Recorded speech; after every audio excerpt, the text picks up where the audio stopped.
Morning बच्चों, home science study के channel पर आपकी मैं अनीता भारती आप सभी का बहुत बहुत स्वागत करती हूँ। बच्चों, आज हम बात करते हैं शारीरिक क्रियाओं के बारे में कि जब हमारी शारीरिक क्रियाएं जो होती हैं और उनसे जो आवाज़ें निकलती हैं यानी कि जो साउंड निकलता है उनको हम इंग्लिश में क्या कहते हैं। तो चलिए बच्चों स्टार्ट करते हैं। सबसे पहला शब्द लेते हैं हम डकार। जैसे कि हम भोजन करते हैं और खाना खाने के बाद हमें डकार आती है तो इसका मतलब क्या होता है कि हमारा पेट भर चुका होता है, यानी पेट भर गया है। तो डकार को हम इंग्लिश में कहते हैं बर्प। डकार लेना, बर्पिंग। इसकी स्पेलिंग है BURP, बर्प। अगला शब्द लेते हैं बच्चों शारीरिक जो क्रिया में पाद, इसको बोलते हैं फर्ट। पाद मारना यानी कि गैस पास होना है ना, तो उसको इंग्लिश में क्या बोलते हैं, फर्टिंग या फर्ट। इसकी स्पेलिंग है बच्चों FART। अगला शारीरिक क्रियाओं में अगला शब्द है हिचकी लेना, हिचकी आना, जिसको जैसे कि या तो कहा जाता है कि जैसे को हिचकी आ रही हैं तो कोई याद कर रहा है तो हिचकी आती हैं, या फिर पेट की खराबी के कारण कभी कभी ऐसा हो जाता है। तो हिचकी को इंग्लिश में कहा जाता है हिकअप्स। क्या बोलते हैं, हिकअप्स। इसकी स्पेलिंग है बच्चों HICCUPS, हिकअप्स। अगला शब्द है छींक मारना। छींक मारना को इंग्लिश में बोलते हैं स्नीजिंग। इसकी स्पेलिंग है SNEEZING,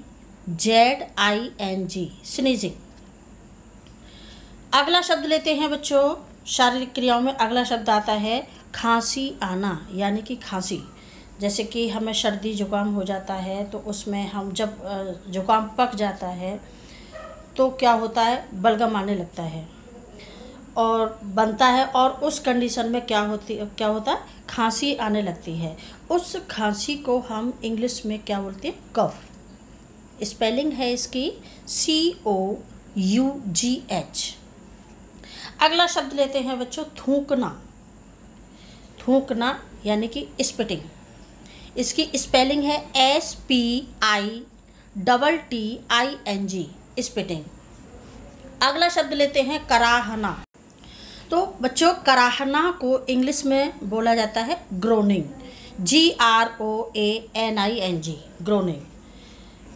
अगला शब्द आता है फूंकना। साउंड में अगला शब्द आता है जो शारीरिक क्रियाओं में जो आवाज़ होती है तो उसमें लेते हैं फूंकना, यानी स्मोकिंग से संबंधित फूंकना। इसको इंग्लिश में बोला जाता है पफ, PUFF। अगला शब्द लेते हैं सूंघना। सूंघना जैसे कि जैसे खाना बनता है तो उसकी स्मेल आ जाती है, गंदी स्मेल भी आ जाती है, अच्छी स्मेल भी आ जाती है। तो उस चीज़ को हम कैसे अनुभव करते हैं, नाक के द्वारा करते हैं, है ना। इसको हम इंग्लिश में बोलते हैं स्निफिंग, SNIFFING, स्निफिंग। अगला शब्द लेते हैं बच्चों खर्राटा। जैसे कि बहुत से लोग सोते समय खर्राटे भरते हैं और खर्राटे की आवाज़ बहुत तेज़ निकलती है तो उसको इंग्लिश में क्या बोलते हैं, स्नोरिंग।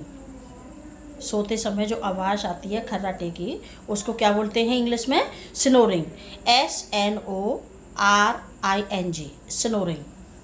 अगला शब्द लेते हैं बच्चों उबासी, यानी कि झमाई लेना एक तरह से। जैसे कि किस कंडीशन में, या तो थकान हो या फिर नींद आने को हो तो उस समय क्या है, झमाई आती हैं, बार बार आती है। इसको इंग्लिश में बोलते हैं योइंग, YAWNING, योइंग। अगला शब्द है ताली। ताली यानी कि खुशी के माहौल में किसी को फीडबैक देना हो, किसी को शाबाशी देनी हो तो क्या करते हैं, क्लैपिंग करते हैं। तो इसको क्या बोलते हैं, क्लैप, CLAP। इसको तो सभी बच्चे जानते होंगे, क्लैपिंग करो, है ना, बोलते हैं ना। अच्छा, अगला शब्द लेते हैं चुटकी बजाना। चुटकी बजाना यानी कि उंगलियां चटकाना, तो इसको क्या बोलते हैं, स्नैप फिंगर्स, SNAPFINGERS।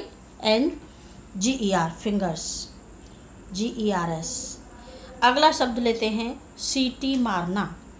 सीटी जैसे मुंह से सीटी बजाते हैं ना, मुंह पिचका के जैसे सीटी बजाते हैं, तो सीटी मारना यानी सीटी, इसको इंग्लिश में बोला जाता है विसल। तो बच्चों ये थे हमारे बॉडी साउंड, यानी कि शारीरिक क्रियाएं जो होती हैं और उनसे कैसी आवाज़ें निकलती हैं, उनके वो शब्द जो हैं उनकी स्पेलिंग और उनको इंग्लिश में क्या बोलते हैं। तो बच्चों वीडियो कैसा लगा? अच्छा लगा तो लाइक करें और सब्सक्राइब ज़रूर करें। धन्यवाद।